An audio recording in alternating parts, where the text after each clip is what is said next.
नमस्कार दोस्तों, स्वागत है आपका हमारे YouTube channel temple of health Mussoorie Uttarakhand में। मेरा नाम कपिल है और कैमरे में अमित। तो जैसे कि आप लोगों को पता है, मसूरी के बारे में नई नई वीडियोस लेके आते रहते हैं। तो आज हम नई वीडियो लेके आए हैं जिसमें हम आपको बताएंगे कि पंडित जवाहरलाल नेहरू, जो कि भारतवर्ष के प्रथम प्रधानमंत्री थे, कहते हैं कि उनका मसूरी से एक अलग ही लगाव था और जो कि वो मसूरी में बार बार आया करते थे। और इसी सब जानकारी के लिए चलेंगे हम मिस्टर गोपाल भारद्वाज जी के यहाँ, जो कि अपने गढ़वाल रीजन और मसूरी के एक फेमस हिस्टोरियन है और उनसे ये पूरी जानकारी प्राप्त हुई। वही चलते मिस्टर गोपाल भारद्वाज जी।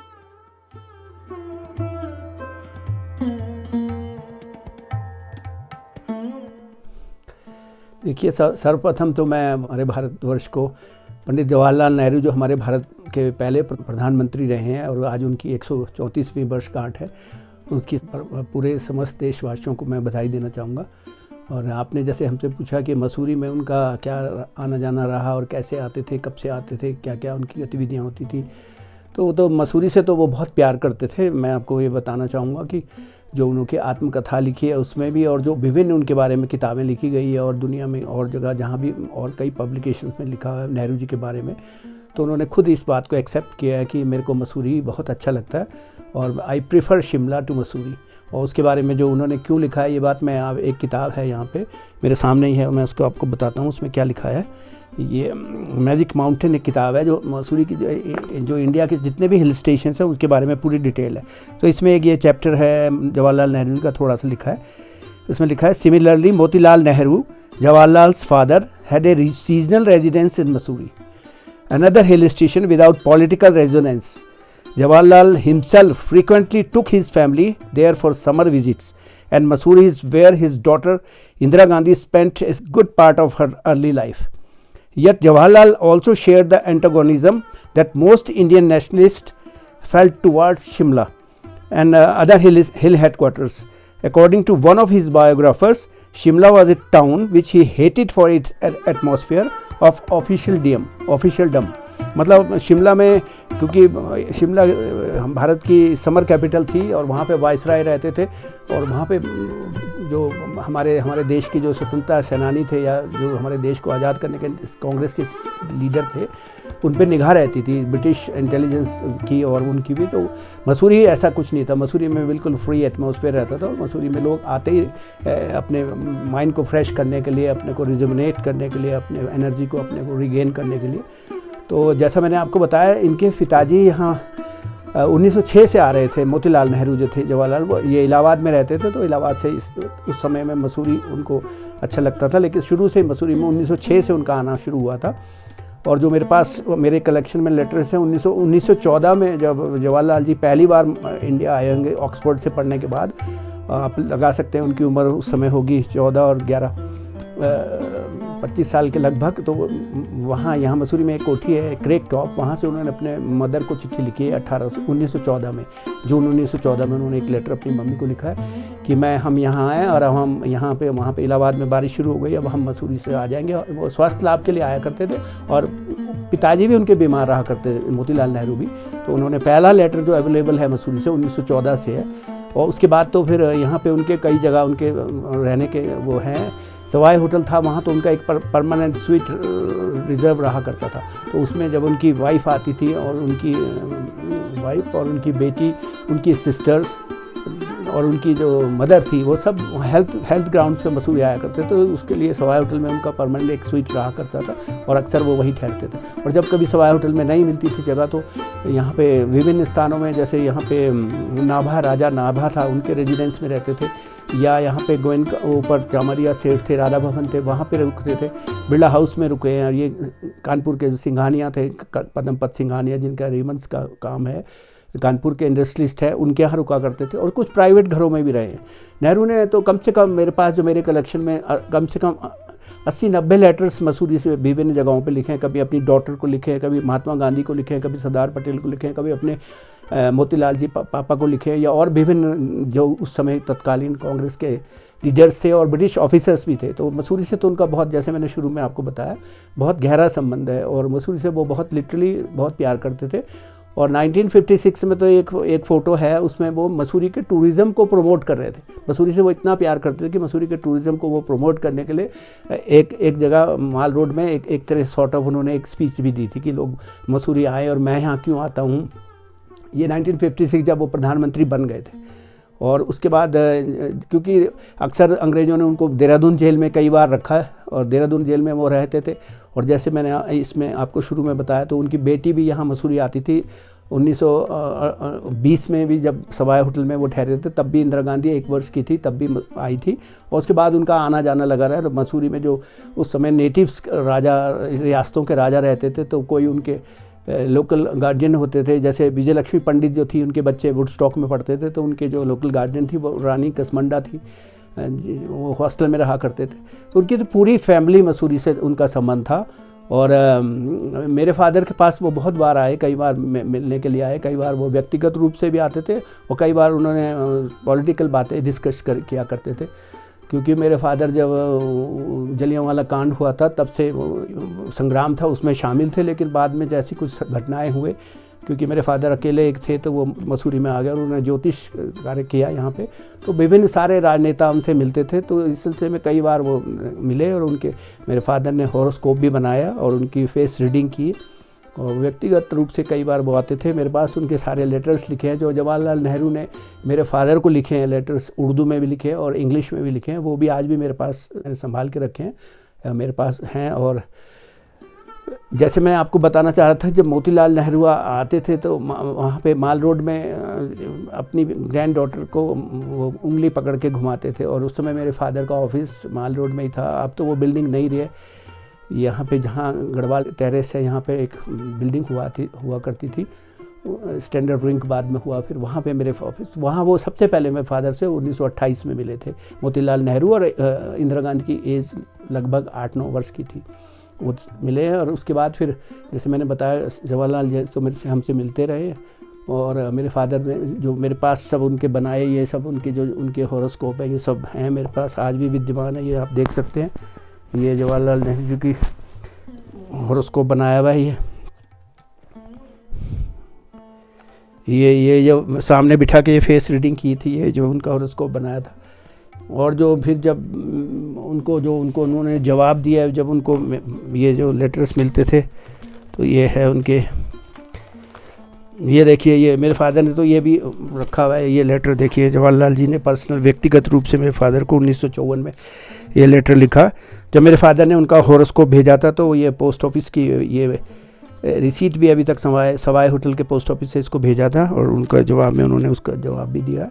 ये काफ़ी इम्पॉर्टेंट लेटर है जो जवाहरलाल जी पर्सनली, और भी मेरे फादर ने कई लेटर्स लिखे हैं, मेरे और जो ब्रदर्स हैं उनके पास हैं, कोई वो समय समय पे लिखते रहते थे अपने। और ये उर्दू में लिखा हुआ है, ये भी जवाहरलाल जी के ऑफिस से आया हुआ है, ये उनके प्राइवेट सेक्रेटरी ने पोस्ट करवाया है, ये भी जवाहरलाल जी के ऑफिस से आया हुआ है। इस तरह के और भी कई लेटर्स थे, क्योंकि आपको मैंने बताया ना कि मेरे फादर से वो व्यक्तिगत रूप से जानते थे और वो मिलते थे।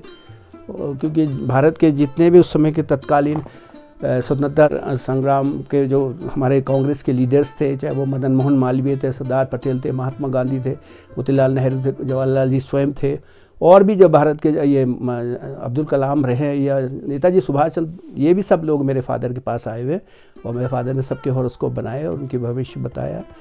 और जवाहरलाल जी के बारे में मैं ये भी बताता हूँ कि मसूरी से उनको इतना प्यार था कि जैसे एक विडम्बना, वो आप कह सकते हैं प्रकृति का एक वो हुआ कि उनकी मृत्यु हुई है 27 मई 1964 में दिल्ली में, लेकिन 25 मई 1964 को मसूरी में थे। यहाँ जो IAS एकेडमी है वहाँ पे उनके लेक्चर थे, उस दिन वो यहीं थे, लेकिन उसी दिन शाम को उनकी तबीयत ख़राब हुई है, वो देहरादून गए, देहरादून से फिर उन्हें हेलीकॉप्टर से दिल्ली ले जाया गया और 27 को उनकी डेथ हो गई। मतलब मृत्यु से 2 दिन पहले वो मसूरी में थे। और जब यहाँ से सुबह 9:30 बजे उनकी गाड़ी गांधी चौक से जा रही थी तो I happen to stand there, मैंने उनको देखा।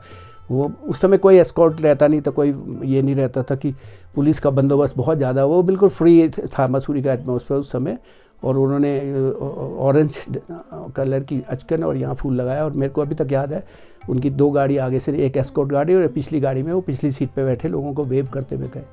उसके अलावा जवाहरलाल जी जब मसूरी में माल रोड में घूमते थे, घोड़े सवारी का बहुत ज़्यादा शौक़ था, और एक तो यहाँ एक नैन बाग का एक घोड़े वाला था जो उनका व्यक्तिगत था, उसे वो नाम से बुलाते थे कि उसको बुलाओ, मैं उसी के घोड़े पे बैठूंगा। वो उससे कहते थे अच्छा मेरे को हाथ में घोड़े की सवारी वो दे दो, लगाम दे दो, अब मैं खुद करूँगा, तुम पीछे आओ। तो वो यहाँ पे उनको घोड़े का तो बहुत, मसूरी में उनकी बहुत फ़ोटोग्राफ्स है घोड़े के ऊपर सवारी करते हुए। और एक बार तो यहाँ पे एक 1946 में एक यहाँ पे सब लीडर्स की मीटिंग्स हो रही थी, तो ये इसमें नहीं, आज़ादी के बाद की बात है, गोविंद वल्लभ पंत भी थे उसमें। गोविंद वल्लभ पंत जो भारत के होम मिनिस्टर रहे हैं, वो कुछ उनको बीमार थे, वो तो उनका स्वास्थ्य ठीक नहीं रहता था, वो गाड़ी में बैठे थे। तो लेकिन आप जानते हैं जैसे कि मसूरी में बैरियर लगा था माल रोड में, तो मसूरी में अंदर गाड़ी नहीं आने देते थे।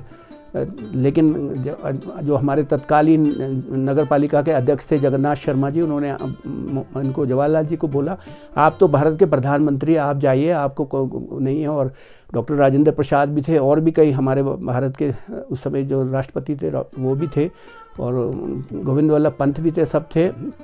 लेकिन तो उन्होंने कहा नहीं, उनको अध्यक्ष जी को बोला, मसूरी के अध्यक्ष को, कि नहीं आप यहाँ के राजा हो, आपके यहाँ के ये रूल्स बनाए हुए, माल रोड पे गाड़ी नहीं ले जानी, लिहाजा मैं तो घोड़े पे जाऊँगा। और लेकिन वो जो जिनके मैंने और नाम लिया, डॉक्टर राजेंद्र प्रसाद और गोविंद वल्लभ पंत, वो कार में बैठे रहे। तो उनके बोनट पे हाथ मारते हुए जवाहरलाल जी ने कहा देखो ये भारत सरकार कार में बैठ के जा रही है, मसूरी का जो एक बाय लॉज है उसको तोड़ते हुए, जबकि वो एक बात मजाक में की है। तो आप सोच सकते हैं उस समय के लोग कितने महान थे, जो एक आज तो आप माल रोड में देखते हैं क्या स्थिति है, गाड़ियाँ कैसे से कैसे घूम रही है, लेकिन भारत के प्रधानमंत्री और राष्ट्रपति होते हुए भी उन्होंने वो कहा कि नहीं हम या तो घोड़े पे जाएंगे या हम गाड़ी से नहीं जाएंगे। हैकमन्स होटल में उनका कोई प्रोग्राम था उस समय, तो माल रोड में उनको आना ज़रूरी था, और बिना एस्कॉर्ट से वो ऐसे घूमते थे। उनकी बहुत ज़्यादा, मसूरी से तो उनकी हज़ारों फ़ोटो होंगी, बहुत उस समय की मूवीज़ बनी हुई है। और जब दलाई लामा मसूरी में आए थे, जब उनको यहाँ पर शरण दी गई, तो जब यहाँ पे आए थे नेहरू जी बिरला हाउस में, जब दलाई लामा को यहाँ पे 1959 में असाइलम दिया गया, तब भी यहाँ पे, तो वो तब उस समय में राधा भवन में रुके थे। तो ऐसे गांधी चौक से जाते हुए उनके वीडियोज़ आज भी हैं, इंग्लैंड में सब हैं, और भी है, यूट्यूब पे घूमते रहते हैं। और उसके बाद फिर वो हैप्पी वैली में बिरला हाउस में गए, फिर उनको वो सफ़ेद पटका दिया दलाई लामा। मैं भी वहीं था, मेरे को ये अभी अच्छी तरह आता है। मैं एकेडमी के गेट के बाहर भारत का झंडा लेके मैं वेव कर रहा था। मेरी आयु उस समय 9 वर्ष होगी जब दलाई लामा यहाँ आए थे, और उसके बाद जब दोनों नेता निकले तब भी हमने उनको वेव किया, हमको हमारे स्कूल की तरफ से ले गए थे। तो ये तो मैंने सब देखा हुआ है। और मैंने जैसे आपको बताया, जवाहरलाल जी को मसूरी बहुत अच्छी लगती थी। वो अपनी बेटी को जो वो लेटर लिखे उन्होंने, कभी अपने पिता के पत्र पुत्री के नाम जो जेल से भी लिखे हैं और भी लिखे, वो ज़्यादातर मसूरी में इंदिरा गांधी रहा करती थी उस समय, और उसमें उन्होंने अपने पूरे जेल के जो उनके वो थे एक्सपीरियंस थे, जो उन्होंने वहाँ किताबें लिखी, आपको याद है भारत की एक खोज किताब है, और भी उनकी कई जो किताबें लिखी हैं। नेहरू जी लिखते बहुत थे, बहुत विद्वान थे, इसमें कोई शक नहीं है, बहुत ही बुद्धिजीवी थे। वो हमेशा सोचते रहते थे, लिखते रहते थे। ठीक है, बड़े लोगों से आज हम उनके कई उनके जो डिसीजन है या कई उनके जो निर्णय लिए गए, आज उन पे लोग उंगली उठाते हैं। लेकिन जो उन्होंने अपने देश के लिए तत्कालीन जो देश की स्थिति थी, कुछ भी थे, कुछ जो कदम उठाए, उन पे इतिहास, वो तो इतिहास की एक नियति है कि इतिहास कुछ ना कुछ उसमें कमी बेशी निकालता है। लेकिन वो थे, एक महान लीडर थे। और ये हमारी बहुत खुशकिस्मती है मसूरी वालों की, मसूरी वासियों की, कि मसूरी से उनको बहुत प्यार था। और वो मसूरी अपने जीवन में कम से कम नहीं भी वो 50 बार मसूरी आए होंगे, और पहली फुर्सत से वो मसूरी आते थे, और मसूरी में काफ़ी समय उन्होंने व्यतीत किया है। सारे हिंदुस्तान के सब जगह छोड़ के वो मसूरी में रहा करते थे, और यहाँ के बड़े बड़े कांग्रेस के जो उस समय लीडर थे उनसे मिलते थे, डिस्कशन होते थे। तो इस तरह हम कह सकते हैं कि उनका मसूरी से बहुत ज़्यादा लगाव था।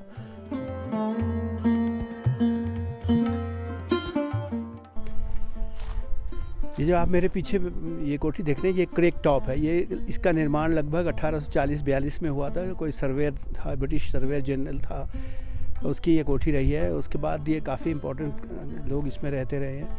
लेकिन जो इसमें मैं आपको बता रहा हूँ कि जब जवाहरलाल जी और मोतीलाल जी सबसे पहले मसूरी में रहे, जो उनका रिकॉर्डेड है, 1914 में यहाँ से उन्होंने अपने इलाहाबाद अपनी मम्मी को लेटर लिखा है जवाहरलाल जी ने, और वो अपने पिताजी मोतीलाल जी नेहरू का इलाज कराने के लिए आए थे। तो ये क्रेक टॉप कोठी आप देख रहे हैं, ये इसमें इसमें सबसे पहले रुके थे और इसका डॉक्यूमेंटेड एक लेटर मेरे पास है, उसमें उन्होंने लिखा है क्रेक टॉप से 1 जून 1914 को यहाँ से लेटर लिखा है, जब वो ऑक्सफोर्ड से पढ़ के आए थे और अपने उनके फादर जो थे वो उनको उसकी अस्थमा की कुछ प्रॉब्लम रहती थी, तो वो हर साल यहाँ इलाज कराने आया करते थे।